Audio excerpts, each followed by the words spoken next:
Como nascem as grandes empresas? Como desenvolver produtos inesquecíveis, produtos esses que marcam uma geração? Como empresas que estão no auge, sendo referência até mesmo para as concorrentes, estagnam e não conseguem mais se desenvolver, ou porque não criam mais produtos como antes? Criadora do Walkman, PlayStation, CD, primeiro televisor portátil, etc. Hoje falaremos sobre o sucesso e estagnação da gigante japonesa, a Sony. E antes de começarmos, gostaria de pedir seu like no vídeo e sua inscrição aqui no canal. Para você isso é de graça, pode ajudar muita gente. Fazendo isso, algumas empresas se destacam por criar seu primeiro produto de forma totalmente inovadora, e com isso acabam conquistando o mercado. Bem, esse não é o caso da Sony. O primeiro produto, ou melhor, os dois primeiros produtos desenvolvidos pela empresa não tiveram grande destaque. Em 1945 nascia em Tóquio, dos escombros da Segunda Guerra Mundial, uma oficina criada por Masaru Ibuka.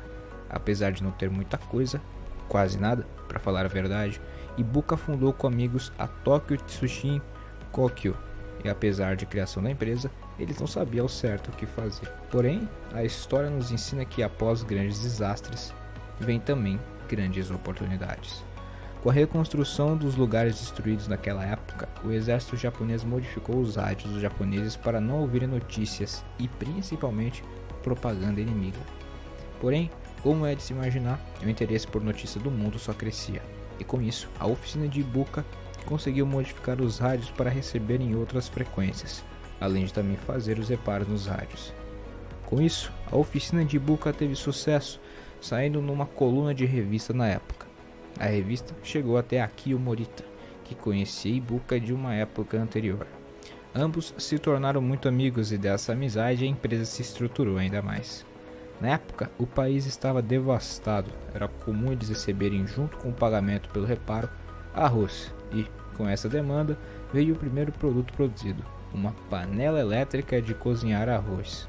Era uma panela um tanto quanto primitiva, o produto não deu muito certo. A panela não funcionava bem, o resultado era o arroz ou cozido demais ou sem cozinhar. Estava aí o primeiro fracasso da empresa. Em 1946 a empresa foi finalmente oficializada e com isso também ganhou o apelido de Totsuko. O segundo produto foi um tapete elétrico. O resultado também não foi o esperado.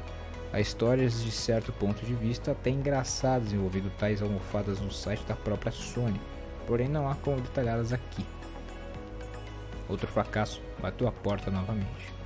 Com dois fracassos seguidos, eles precisavam de um produto que desse certo, e o primeiro produto seria uma fita magnética de gravação. Vale dizer que essa tecnologia é um tanto quanto rara na época. Fazer as fitas de gravação era um grande desafio, e depois de muita criatividade por parte dos engenheiros e também de fritar alguns produtos químicos numa frigideira, a equipe criou o óxido de ferro, que também pode ser usado para criar uma fita magnética. Foi um sucesso, havia dado certo, mas a invenção teve de ser aperfeiçoada. O próximo passo era criar um gravador que pudesse utilizar essas fitas e realmente gravar algum som. Com isso, nasceu o Tape Recorder, ou Type D, e finalmente, depois de dois fracassos, o produto foi um grande sucesso no Japão. Teve uma grande influência no desenvolvimento da sociedade daquela época, foi utilizado até em escolas. Em 1955, para essa finalidade, foi comercializado o Tape Recorder Tape H. Essas gravadoras eram utilizadas para tantos fins empresariais quanto domésticos. Já nos Estados Unidos, os gravadores só eram utilizados por repórteres e profissionais específicos. E como os Estados Unidos eram um grande mercado da época, com uma classe média grande e um possível consumidor, o próximo passo da empresa era ter esse mercado. Em 52, Ibuka decide ir aos Estados Unidos para prospectar esse mercado e tinha como objetivo sondar uma nova tecnologia criada no famoso Bell Labs, o semicondutor. De quebra, também sondar como os americanos faziam seus gravadores. Depois de se admirar com Nova York, onde haviam carros por todos os lados e luzes iluminavam a cidade até de noite, Ibuka recebeu notícia de um amigo que disse que a Western Electric iria liberar a patente do transistor para empresas interessadas. E aqui vale a observação, o transistor foi inventado em 1948 no Bell Labs. Apesar de ter dúvidas sobre a invenção, o transistor viria a se tornar um dos produtos mais importantes para a sociedade moderna. Quando soube do transistor, Ibuka não acreditou ser um bom produto, mas depois mudou de ideia. Como havia se passado 4 anos desde a criação do transistor, a invenção já havia sido aperfeiçoada e a ideia de trabalhar com a nova tecnologia começou a seduzi-lo. E parecia também o tipo de desafio que seus funcionários apreciariam. Voltou para o Japão e dividiu com a Morita a ideia. E ele gostou. Porém, viu entraves, pois o Ministério da Indústria e Comércio negaria, dizendo ser impossível fabricar um transistor em uma cidade. Tempos depois, Morita foi aos Estados Unidos e assinou o contrato com Western Electric.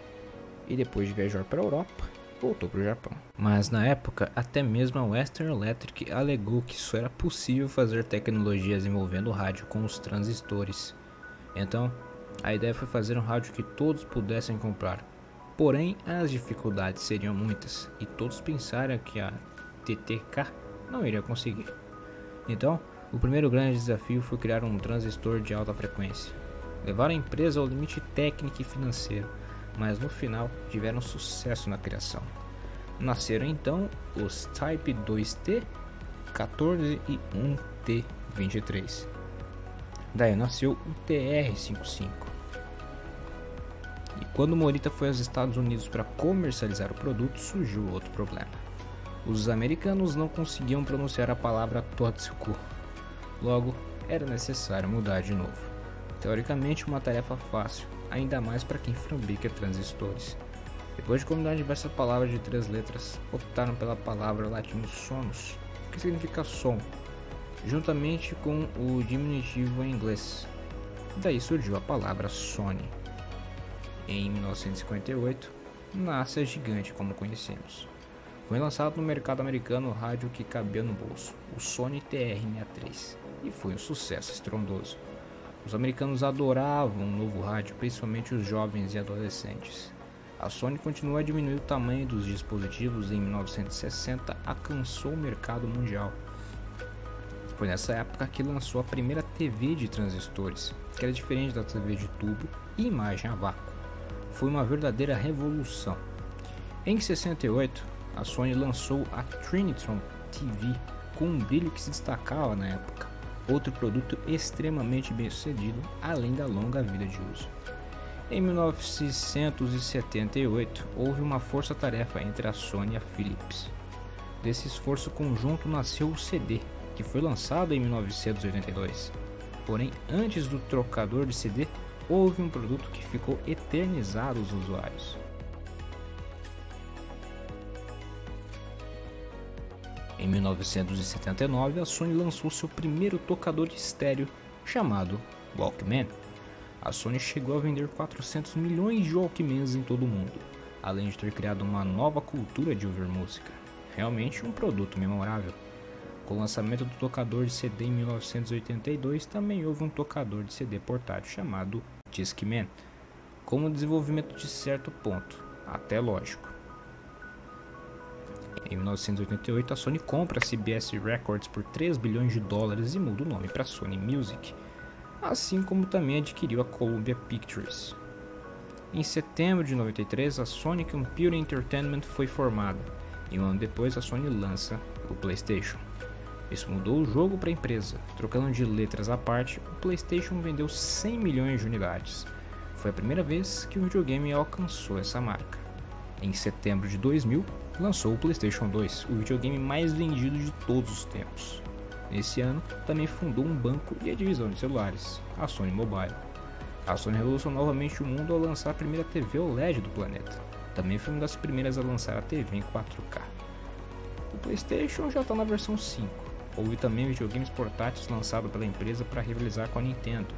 São conquistas realmente notáveis, dignas de uma grande empresa como essa.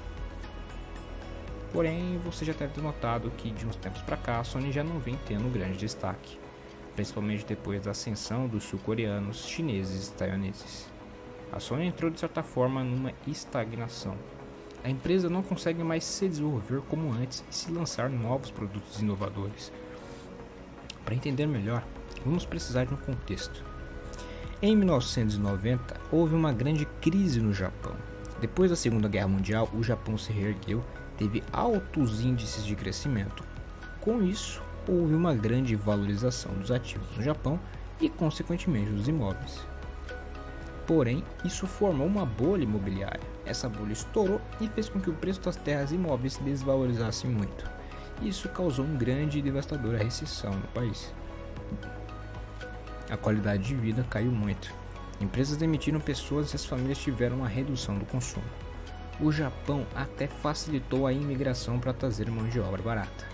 A mão de obra japonesa qualificada era cara e abrir no mercado era uma solução. Vamos ver mais à frente que essa mão de obra cara irá impactar os negócios da Sony.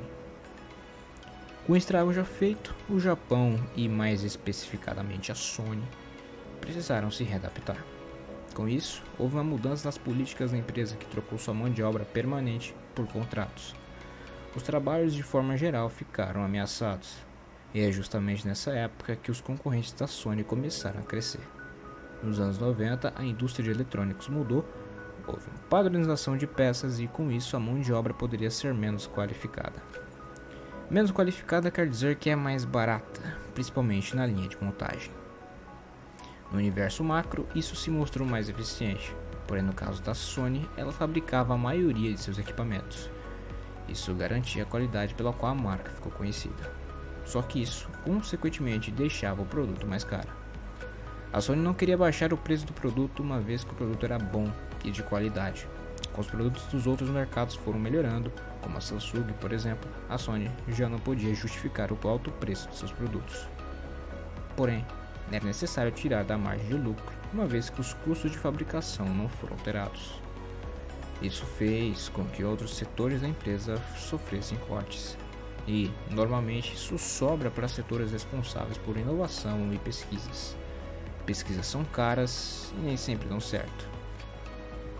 Os lançamentos de produtos inovadores dos anos 2000 fizeram a Sony perder o seu brilho do passado. A Apple lançou o iPod. Isso mudou toda a indústria de música, e não somente isso, na mesma época lançou o iPhone, que fazia tudo que um iPod fazia e muito mais. Não era somente os engenheiros da Apple que faziam aplicativos. Havia uma loja aberta a desenvolvedores, isso fez surgir milhares de aplicativos para diversas finalidades, e a Sony não tinha uma resposta para essas inovações. Aí vem outro problema inerente e esses negócios muito grandes. A Sony precisava mudar, mas como uma empresa tão grande, com milhares de funcionários, as mudanças foram gradativamente sendo realizadas. Essas mudanças e simplificações fizeram a Sony perder muitos engenheiros, e com isso, em parte, seu poder de inovação. Um grande mercado hoje, sem dúvida nenhuma, é o de celulares. E bem nesse mercado devido à competição acirrada mostra o quão inovadora é uma empresa. E a Sony não foi e nem vai nada bem nesse setor. O Sony Xperia foi muito mal em vendas. Outro setor que sempre foi carro-chefe da empresa era a venda de televisores, mas a Sony vê a Samsung dominar o setor por anos consecutivos. A Sony perde em quase tudo em relação aos eletrônicos. Com uma empresa muito grande, muito complexa, com vários braços e uma direção que não consegue assombrar um futuro distante, ao menos é o que parece, a Sony estagnou. Continua lucrativa, é claro, mas a sua fatia do mercado diminuiu ano após ano. Em alguns mercados a marca vai bem, como a de videogames. A Sony vendeu mais PlayStation 5 nas 12 primeiras horas de venda que o PlayStation 4 em 12 semanas. Os games são um mercado em constante crescimento e hoje certamente são uma área estratégica da empresa. Outro mercado onde a Sony é bem significativa é na produção de câmeras fotográficas, além de sensores de câmeras para celular, onde vende para Apple, Samsung e outros. Esse mercado é bem consolidado na empresa. Ou a Sony arruma maneira de voltar ao protagonismo do passado, aceitando novos desafios com entusiasmo e com isso tirando produtos realmente inovadores, ou veremos no futuro não muito distante a empresa sair da estagnação para um declínio. Cremos que a empresa tem muito a acrescentar, e assim como no passado, investir em pesquisas para fazer a diferença pode ser um bom caminho para a empresa seguir.